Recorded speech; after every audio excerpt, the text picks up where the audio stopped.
Saudações, seja bem-vindo a mais um vídeo. Terminada aqui está a matéria ligada às pessoas físicas, passaremos agora a abordar sobre as pessoas coletivas. Por isso, convido a assistir o vídeo até o fim para que possa compreender como é que se desdobra esse tema essencial do direito civil. E se for novo no canal, inscreva-se, deixa o seu gosto, comentário, sugestão ou crítica, ative o sino para que possa ser notificado sempre que eu subir um vídeo novo e compartilhe o máximo que puder para que mais pessoas possam ter acesso à cultura jurídica. Como sabe, eu sou o Jorge Reis e este é o Jusbia.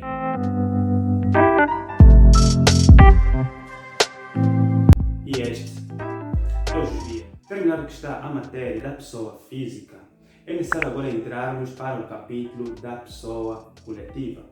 Como referimos na nossa matéria de relações jurídicas, verificamos que o sujeito da relação jurídica podia ser tanto pessoa física como pessoa coletiva. E, no entanto, assim é porque a pessoa coletiva também é dotada de personalidade jurídica, ou seja, também pode ser titular de direitos e obrigações. Tanto aqui, nós aqui já referimos a quando do estudo sobre os princípios básicos do direito civil, especificamente o princípio do reconhecimento da pessoa, da personalidade coletiva e dos direitos de personalidade, vimos que a pessoa coletiva também vai ter efetivamente essa personalidade jurídica, portanto é um princípio que emana sobre o direito civil, por essa razão é que nós agora vamos estudar sobre a pessoa coletiva. Bem, quando falamos de pessoa coletiva, estamos na verdade a falar sobre um conjunto de pessoas ou um complexo jurídico patrimonial que tem como finalidade essencial alcançar um objeto ou um objetivo comum. Bem, nesse contexto, olhando para as pessoas coletivas como sendo efetivamente esse núcleo de patrimônio ou um conjunto de pessoas, verificaremos que em direito civil vamos simplesmente fazer aqui uma abordagem sintética das pessoas coletivas, na medida em que outros ramos do direito, nomeadamente o direito comercial, onde fala-se essencialmente das atividades comerciais e não só, e também dentro daquilo que é o direito administrativo, onde vamos estudar as pessoas coletivas públicas, falaremos de formas mais pormenorizadas sobre as pessoas coletivas. Por essa razão, aqui dentro do direito civil, vamos simplesmente fazer uma abordagem muito sintética. Nesse contexto, para este estudo das pessoas coletivas, nós iremos aqui fazer um estudo dividido em dois, na medida em que hoje estamos aqui a falar sobre esses aspectos introdutórios da pessoa coletiva e na aula imediatamente a seguir, nós vamos abordar sobre a classificação das pessoas coletivas, a responsabilidade das pessoas coletivas e também a capacidade jurídica das pessoas coletivas. É importante também dizer que as pessoas coletivas são reguladas por lei, não é? No entanto, se estamos a falar de direito civil, logo é claro que o nosso Código Civil tem um regime próprio para regular as pessoas coletivas, assim como tem para regular as pessoas físicas, também tem para regular as pessoas coletivas. E como eu já referi aqui várias vezes, o nosso Código Civil é um sistema que tem de ser muito bem entendido por si. E, na verdade, o artigo 157 seguinte do nosso Código Civil é que começa a abordar sobre as pessoas coletivas. E se repararem, este artigo em causa está imediatamente a seguir ao regime da inabilitação. E a inabilitação é o último capítulo inerente às pessoas físicas, entre aspas, as pessoas físicas aqui dentro do regime das pessoas previstas a partir do artigo 66 e seguintes. Portanto, é importante que tenha isso em atenção e por essa razão que estou aqui a pegar no nosso código e para dizer efetivamente que é o capítulo 2º do título das pessoas que aborda sobre as pessoas coletivas e tem efetivamente o regime a partir do artigo 157 e seguintes.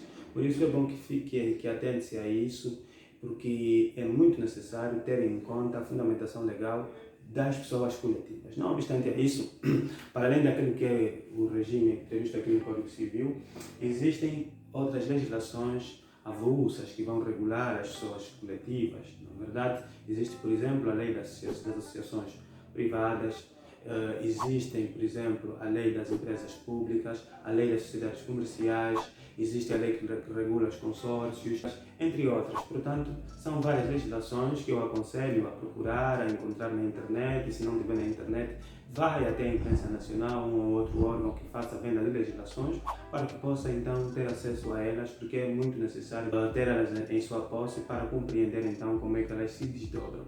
Bem, para além disso, como já referimos aqui, a personalidade coletiva é essencial e é atribuída assim a esse núcleo de pessoas singulares. Se nós repararmos, em algumas vezes, em função do interesse ser de tal medida difícil, há necessidade das pessoas reunirem-se para atingirem este fim.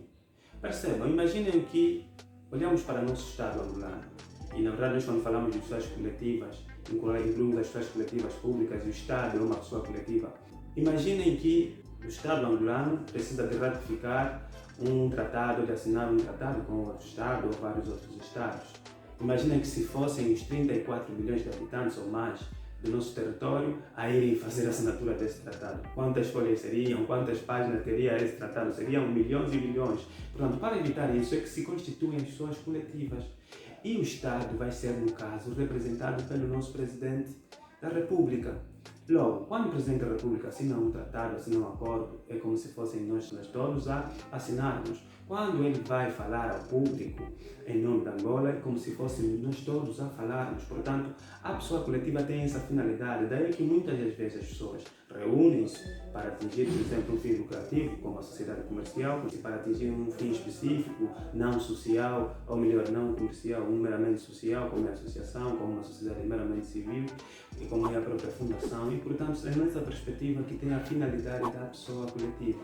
Várias pessoas unem-se para que somente uma vai então representar a maioria no interesse de todos, porque o interesse aqui é comum. Essa pessoa coletiva também tem a fundamentação essencial na medida em que, já disse anteriormente, para além dessa possibilidade de atingir um alcance que uma pessoa normal não consegue atingir, também dá a possibilidade de alcançar interesses diferentes e, algumas vezes, também traz a possibilidade da limitação da responsabilidade. É isso mesmo. Algumas vezes, quando nós atuamos de forma individual, de forma isolada e angariamos algumas dívidas, quando angariamos essas dívidas, teremos o nosso patrimônio sempre invadido pelos credores. Quando intentar ações executivas e não só contra nós, vão atacar o nosso patrimônio individual. No entanto, a constituir essa sociedade, a constituir essa pessoa coletiva como tal, estaríamos a criar uma limitação ao nosso patrimônio. Ou seja, havendo dívidas da sociedade, havendo dívidas da associação, os nossos credores não vão atacar diretamente o nosso patrimônio individual, mas vão sim atacar efetivamente o patrimônio da sociedade, vão atacar o patrimônio da pessoa coletiva. E é por isso que nós aqui fundamentamos essencialmente a criação e a constituição das sociedades comerciais com base a isso.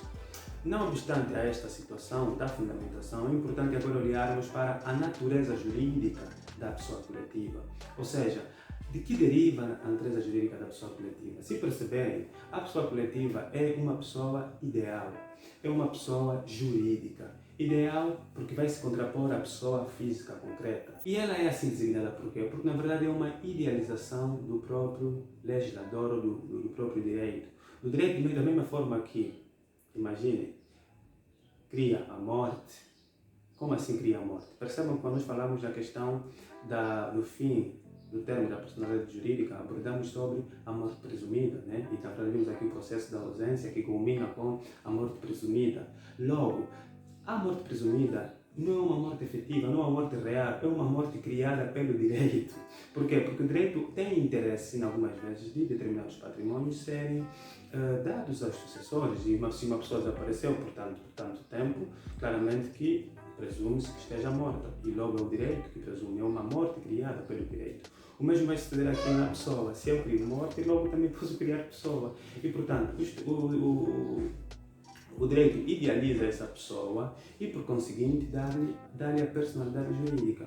Por essa razão, várias teorias surgem relativamente à natureza jurídica da pessoa coletiva. E a primeira é uma teoria da ficção. Teoria da ficção, o que isso é? Já assisti muitos filmes de ficção, certo? São, na verdade, questões artificiais, muitas fantasias que provavelmente não existem no mundo normal. Entretanto, a ficção, a teoria da ficção, também aborda basicamente sobre isso. Ele vai dizer, não, a pessoa coletiva não tem nenhuma existência presente, na verdade é uma simples ideia artificial da lei. Ponto. Mas, no entanto, essa teoria é defendida por Savigny, entretanto, é rejeitada pela maioria da doutrina, na medida em que não é bem assim esse o entendimento, e nós vamos chegar lá. Uma segunda teoria é a teoria organizacional. Segundo essa teoria, vai dizer que a pessoa coletiva é, na verdade, uma consequência da existência da própria pessoa, na medida em que todos os órgãos intervenientes na pessoa coletiva serão pessoas singulares. Ponto. Tem a sua razão, pode ter. Entretanto, essa teoria também não é aceita. A terceira teoria vai ser a teoria da realidade, certo? Segundo essa teoria diz, mas senhores, não obstante aqui existir efetivamente uma criação de uma pessoa ideal, uma pessoa jurídica, claramente que é o direito que cria essa pessoa, mas esta pessoa concreta tem a personalidade jurídica, tem direitos e obrigações e tem a existência presente, tão presente que idêntica à da pessoa física. Imaginemos que numa relação jurídica ou num negócio jurídico concreto que nós vamos assinar com uma empresa Y ou Z, naquele caso concreto, quem vai aparecer como sujeito? Será o representante? Não, vai aparecer como sujeito a empresa, entretanto representada pelo fulano, pelo beltrano, e logo quem é o sujeito da relação é a empresa. Outras situações, empresas, negócios com Estado e não só, quem aparece como sujeito será sempre a empresa, pagamento de água, pagamento de energia, etc, etc. Portanto, é necessariamente uma pessoa ideal, mas tem existência presente e, portanto, é a teoria da realidade a mais adequada e é com base a ela que nós iremos determinar a natureza jurídica da pessoa coletiva. Posto isto, analisaremos agora a questão da constituição da personalidade coletiva. Meu caro, como é que se constitui a personalidade coletiva? Bem, para constituirmos a pessoa coletiva é necessário termos em conta aqui dois aspectos essenciais. O primeiro será o substrato e o segundo será o reconhecimento. O que será então esse substrato? O substrato, na verdade, será um conjunto de realidades dos vários planos exteriores ou particulares à criação ou constituição da pessoa coletiva. No entanto, quais serão esses elementos? Esses elementos dos vários planos exteriores da pessoa coletiva, antes mesmo da sua constituição, serão os seguintes. Em primeiro lugar, o elemento material. Elemento material significa aqui o elemento concreto, né? E esse elemento concreto poderá ser pessoal ou patrimonial. Pessoal, claramente, que tem que ver com pessoas. Lembram-se quando falamos do conceito? Conjunto de pessoas ou complexos patrimoniais. Percebem? Então, aqui esse elemento material vai incidir sobre as pessoas ou sobre o patrimônio. No entanto, as pessoas normalmente enquadram-se dentro das pessoas coletivas corporativas. No caso, enquadramos as associações e as sociedades. Porém, a questão do patrimônio enquadra-se normalmente nas próprias fundações. Entretanto, existirão situações em que, e isso é inevitável, sempre que existir uma sociedade ou uma pessoa coletiva qualquer, haverá sempre pessoas e patrimônio. Não tem como. Os sócios de uma sociedade têm que contribuir com patrimônio, logo vai ele entrar como pessoa, enquanto pessoa, e também vai entrar com patrimônio. Se olharmos para as fundações, claramente que é um complexo patrimonial, mas entretanto será gerida ou administrada por uma pessoa, logo, em regra, estes dois elementos vão estar sempre interligados, portanto compõem o elemento material da pessoa coletiva. Não obstante esse elemento material, existe o elemento teleológico. O elemento teleológico é o fim que visa alcançar a pessoa coletiva, que pode ser tanto comercial ou lucrativo, ou então meramente civil. Os comerciais, claramente, que é alcançar a obtenção de lucros, o maior número de lucros, quer para a sociedade, quer para os sócios da mesma sociedade, portanto, destacamos as sociedades comerciais. Relativamente ao fim civil, meramente civil, destacamos as associações e as fundações, na medida em que os indivíduos ou as pessoas que intervêm nesse tipo de pessoas coletivas não querem efetivamente alcançar um fim lucrativo, mas querem simplesmente agregar fim para a própria associação, para a própria...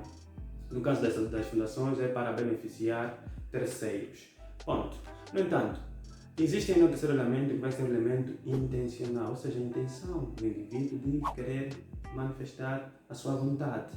Por essa razão, a manifestação de vontade tem que ver com os negócios jurídicos e, por isso, sempre que vamos constituir uma pessoa coletiva qualquer, deveremos, em primeiro lugar, elaborar um pacto social ou um contrato social, quer para associações, quer para sociedades comerciais, quer para próprias fundações. Existirá então, por último, o elemento formal organizacional. Elemento formal organizacional tem que ver com organização. Logo, toda e qualquer pessoa coletiva deverá ter em conta essencialmente um organigrama, um elemento, um conjunto de órgãos que vão ajudar na administração daquela pessoa coletiva como tal. E por aqui vamos destacar os órgãos deliberativos e os órgãos executivos.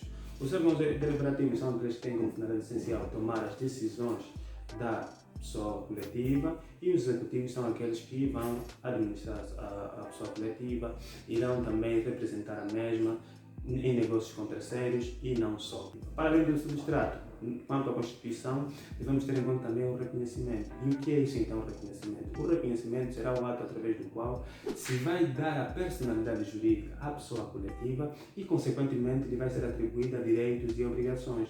Percebam, diferente do que acontece com a pessoa singular, onde adquire a personalidade jurídica com nascimento completo e com vida, aqui na pessoa coletiva, esse reconhecimento vai ser então o elemento fundamental para a atribuição da pessoa coletiva.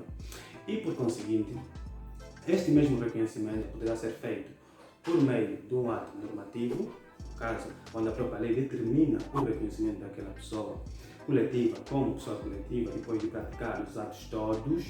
E por outro lado, deverá ser feito o reconhecimento por meio individual ou por meio de concessão.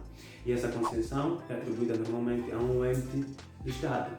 Assim sendo, podemos destacar aqui no caso das próprias associações. As associações privadas, depois dos associados elaborarem o pacto social, elaborarem o seu plano de ação, requererem o NIF e tudo mais, deverão juntar todo este processo e dar ao Ministério da Justiça para que o mesmo possa então reconhecer definitivamente aquela associação como pessoa coletiva de direito e, portanto, vai ser tida ou vai ter os direitos e obrigações como tal, através desse reconhecimento individual ou dessa concessão da personalidade coletiva. Portanto, esse reconhecimento ainda é importante na medida em que é através dele que se vai publicar ou dar a conhecer a terceiros ou à sociedade em geral de que foi constituída aquela sociedade, ou que foi constituída aquela associação ou aquela fundação, e portanto é basicamente isso que devemos ter em conta quanto aos aspectos ligados à constituição da pessoa coletiva. Para finalizar essa questão, é importante aqui abordar que as pessoas coletivas inerem essencialmente sobre o princípio da tipicidade. Tipicidade, que isso é? As pessoas coletivas devem ser somente aquelas que a lei determina.